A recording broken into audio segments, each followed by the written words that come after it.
I'm standing beside the rotting trunk of a Pinus radiata, Pinus insignis, which blew over about 10-12 years ago.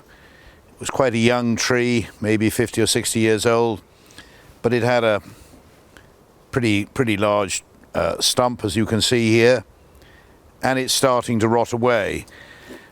And although covered in brambles, there's something very unusual going on here, and I'll just get the brambles out of the way so we can actually see.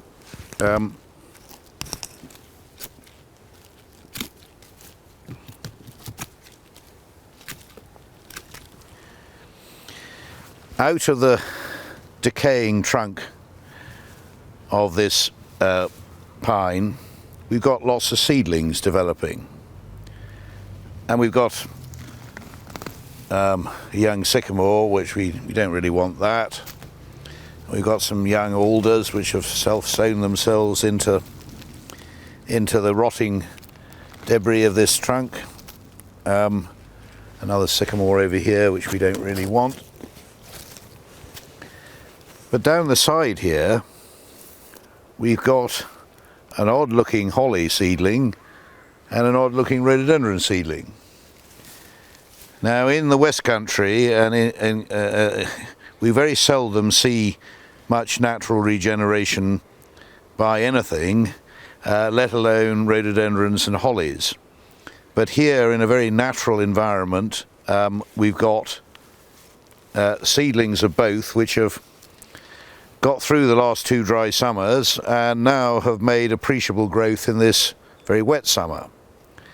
So what is the holly? And I've been puzzling as to what it is. It's clearly a hybrid.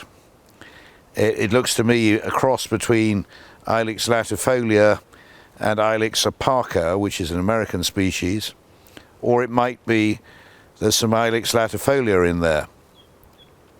Ilex opaca certainly has the spines on the leaves that you'd expect, but the new growth doesn't look anything like right for Ilex opaca.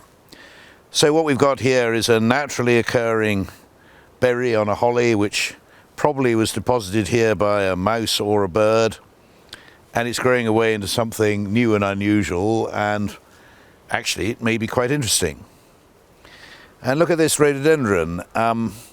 If you do find any rhododendron seedlings, usually they're just rhododendron ponticum, but the shape of the leaf on this seedling is interesting. It's far too early to say what species or species mix may be involved, but it's clearly going to be a big leaf rhododendron.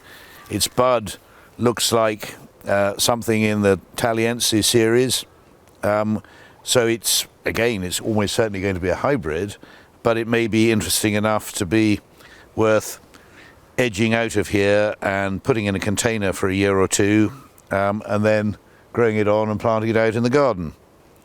So here are 2 very unusual oddities which nature has created for us, growing in a place that you would never have expected anything to grow, and looking really very healthy with it. So later in the autumn we'll prise them out of their holes in this bark and carefully get the roots out, and we'll move them on and see what they grow into. A fascinating little insight into self-seeding.